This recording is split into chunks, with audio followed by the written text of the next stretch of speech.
দুঃখিত দর্শক, আপনার লাইভ স্ট্রিমটি কেটে যান নেটের প্রবলেমের কারণে। তো যেটা বলতে চাইছিলাম, যেজন রাত দিন পরিশ্রম করে, এই যে আপনারা প্রতি সপ্তাহে কবরস্থানে জিয়ারত করতে আসেন, শুধু ওদেরকে 50-100 টাকা দিয়ে দেন, তাহলে ওদের মনটা খুশি থাকে। ঠিক আছে? তো আজকে যে হৃদয় ভাই, মোহাম্মদ হৃদয়, উনি প্রবাসে থাকেন।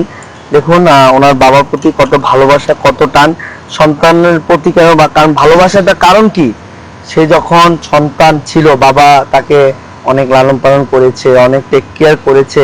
আজকে সেই টেক কেয়ার গুলা, লালন পালন গুলো উনি ভুলতে পারে না। বাবা দেখেন মারা গেছে, অলরেডি 4 বছর হয়ে গেছে, কিন্তু তারপরেও বাবার প্রতি প্রচুর টান। অনেক সময় আমাদেরকে কল দেয়, আমাদেরকে কল দিয়ে বলে যে কেমন আছে, কবরস্থানটা একটু দেখে আসার জন্য।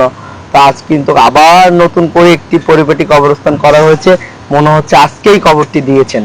ঠিক আছে? তার মানে এইটার অনেক বছর থাকবে। তো আমরা কিন্তু, যেহেতু বৃষ্টির সিজন, আমরা এখানে নতুন বস্তা দিয়েছি, অনেকগুলো নতুন বস্তা দিয়ে যেহেতু বেরিবানটি পোঁচা, তাহলে আমরা যেহেতু পানি যেন ধরতে না পারে, তাই কারণে আমরা নতুন করে আবার বস্তা দেওয়া হয়েছে। তো আমাদের আজকের এই যিনি মোহাম্মদ হৃদয়, উনি প্রবাসে থাকেন, গাড়ি চালান। সকলে মিলে ওনার জন্য দোয়া করবেন যেন মহান আল্লাহ তাআলা ওনাকে নিরাপদ রাখে। যেহেতু ড্রাইভিং করে, কখন কোন দুর্ঘটনা হয় বলা যায় না। কারণ একটি ড্রাইভার যখন ঘর থেকে বের হয়, তখন মহান আল্লাহ তাআলাকে স্মরণ করে বের হয়। কারণ রাস্তাঘাটে কি হয় না হয় কেউ বলতে পারে না। ঠিক আছে?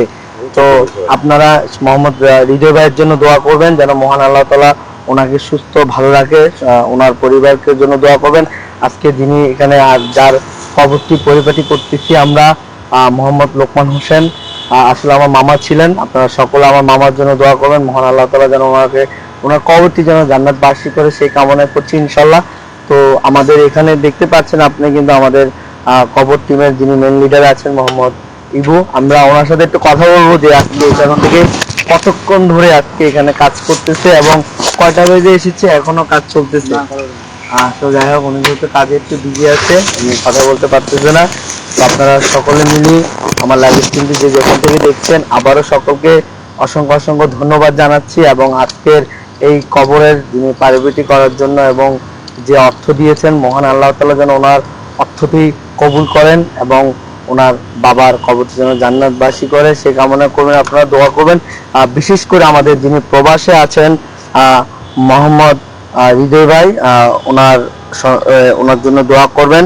উনি কিন্তু আজকে এই কবরটি এত সুন্দর পরিপাটি করার জন্য অর্থ দিয়েছেন। তো আমরা আবারও যে যেখান থেকে দেখছেন সকলকে অসংখ্য অসংখ্য ধন্যবাদ জানিয়ে বিদায় নিচ্ছি গরিবুল্লাহ শাহ মাজার কবরস্থান থেকে। আসসালামু আলাইকুম ওয়া রাহমাতুল্লাহি ওয়া বারাকাতুহু।